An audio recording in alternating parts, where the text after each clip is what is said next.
Welcome to the Communication Mastery Podcast with me, Mark Burlinson. We're tackling miscommunication with the power of understanding. We're growing our mastery of the foundation of teamwork and of all relationships. And so I want to ask you to help me spread the word about stronger, more effective communication by inviting some friends to listen along with you. Then discuss what you've learned and give me your feedback. What would you like to hear from us in future episodes so we can make this podcast even more effective? Thanks for joining me. Let's jump in. Welcome back.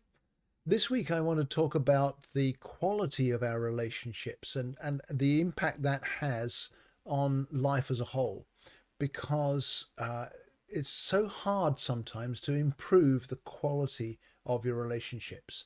And most of it comes down to a lack of understanding of one another.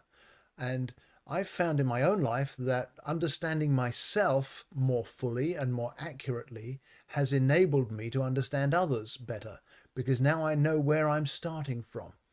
It's a little bit like what I've seen in my neighborhood recently. There's been a survey crew working on, I think they're going to do some road improvements or something.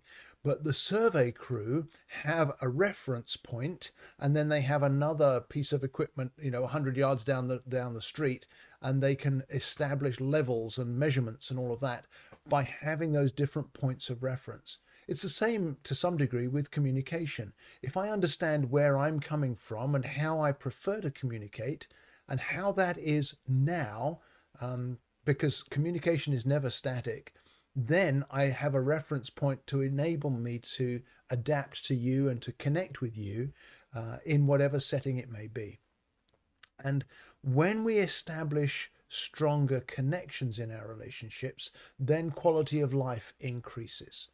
I want to encourage you to listen to as many podcasts and get as much input as you can in this whole area. One of the people I follow is Sinek, who you may have heard of. He's very popular in the business world and has a lot of wonderful insight. And on his podcast, which is focused on optimism, interestingly, he wants to improve things by being an optimist. He's recognized what he has to offer, and he brings that optimism to the whole picture of what he works on. But he had a guest on his podcast a few weeks ago, a lady called Esther Perel, who's quite famous in the relationships counseling area. She has a PhD. She does a lot of couples therapy, but she's broadened that couples therapy into working with businesses as well. So it's fascinating hearing the two of them talk. They are close friends, and although they work in slightly different but overlapping areas, they're close friends, and there was obviously a dynamic between them that's developed over time, and they've learned how to communicate with each other. But they both landed on this simple phrase that was the inspiration for this episode, really, that the quality of our relationships determines the quality of our life. And that set me thinking, because relationships have to be based on communication.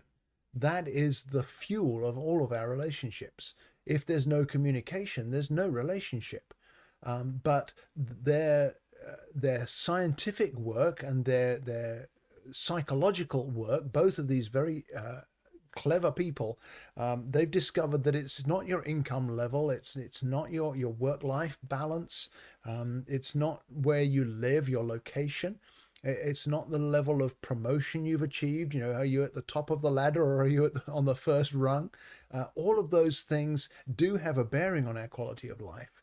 But the fundamental factor that determines quality of life across the board, whether in business or in the community, is the quality of our relationships. Let me interrupt today's episode for just a moment to talk about how every relationship in our lives is built on a foundation of communication. So at home, so few families invest the time and the energy to understand themselves and each other so that they can bring out the best in one another. You'll find as you look at the profiles of your family members that each of you has something different to bring to the table. And if we can maximize the input from each of you, your family is going to prosper in all kinds of ways that you never thought possible. So I encourage you, let's look at your family's communication styles together and unpack your profiles to see how we can turn your differences into strengths and see your family flourish even more because you took a few days or a few moments to invest in communication. Now let's go back to the episode. And so that reinforced for me the importance of what we're doing together, talking about gaining and improving our communication mastery. Because if I invest in communication, the quality of my relationships is going to improve. And I see it again and again, just with friends, not just with clients, but with friends as well. Learning how to communicate. I was talking with a friend the other day, and she'd had a tough day at work, and one of her clients, it's actually a medical setting, so it was a patient, but one of the people that she was interacting with had said some things to her in a way that really hit her wrong, because the patient had no point of reference to understand communication styles. And so the way this patient had expressed themselves really touched a nerve in her that caused emotions to come to the surface. And so because of our friendship, we were able to take a step back from that emotion and begin to process, okay, which language was hurt by that, which language was tweaked, and why was that, and what can I learn from it? And also, can I bring other languages in the team meeting in my head, the one we talk about all the time? How can the team meeting in my head help that language to process what happened in a way that doesn't cause me to be affected by it for the rest of the week? And because we've invested in honing our communication to be able to make a connection, that improved her quality of life. She was able to go back to work the next day and not be still thinking about that interaction the previous day that had caused her so much distress. And she'd processed it healthily, and it was now behind her. It was in the rearview mirror, and she was able to move forward.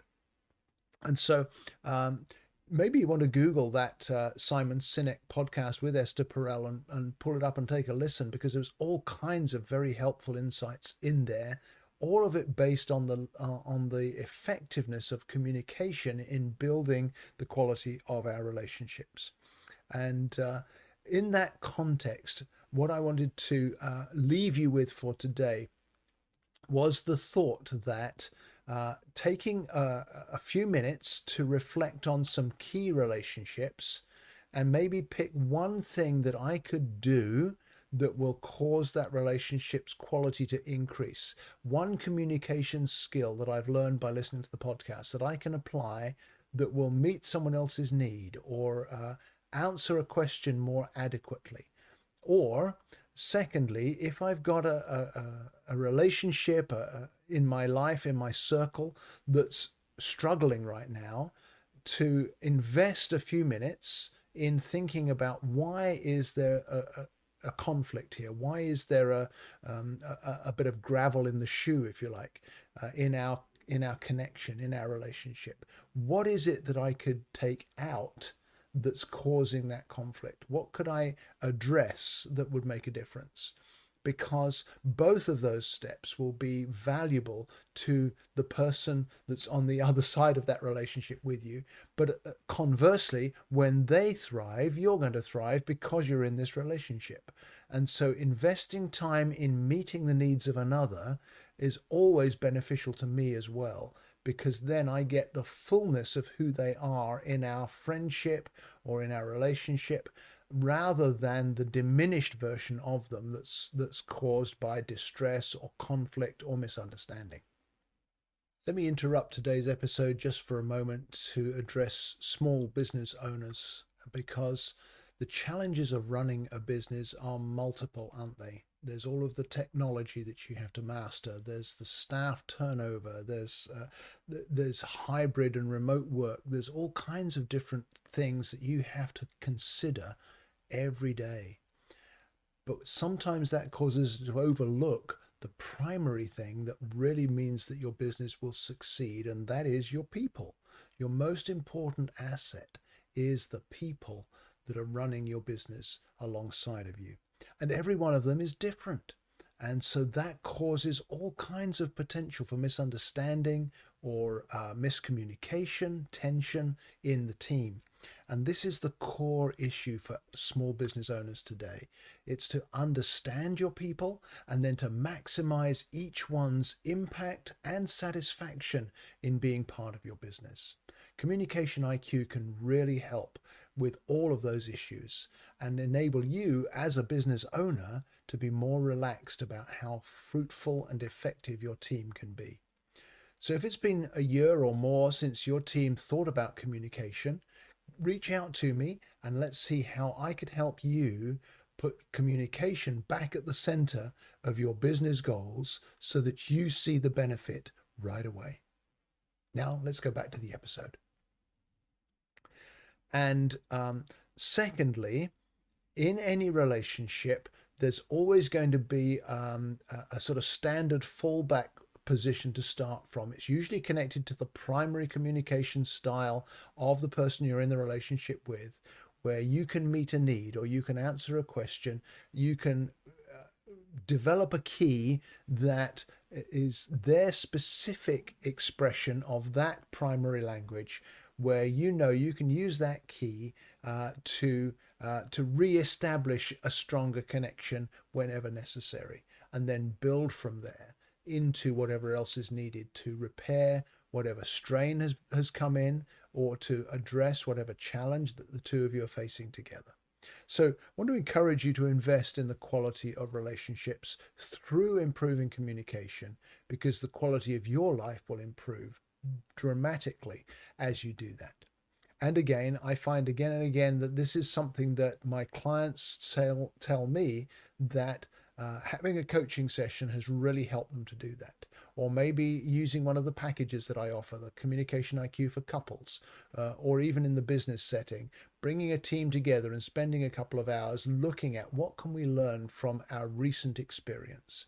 Don't leave Communication IQ as something that I did 6 months ago or 2 years ago, and now I think I know what the answers are. Make sure you're applying it in your day-to-day life, because using it consistently improves relationships and has an impact directly on your quality of life. So thanks to Simon Sinek and Esther Perel for the thought. And if I can help you with communication skills that will improve your relationships, I'd be honored to do that. So send me a message, tell me what you'd like me to focus on in future episodes, or give me your feedback on how this episode has been valuable to you. And don't forget to share it with a friend that you know would be helped by what we've talked about today. That's it for this week. I'll see you again next week. Thank you so much for listening to today's episode. It would mean a lot to me if you'd rate and review the podcast so it helps more listeners to find us. But also, would you give me your feedback on things you'd like to hear about in future episodes? And remember to share the episode with a friend if you see something that would benefit them as well. You can reach me with feedback through my website at markburlinson.com. Just click on the contact button and send me a message. I respond to everyone personally, and I really want to hear from you. So thank you again for listening, sharing, reviewing, and giving me your feedback.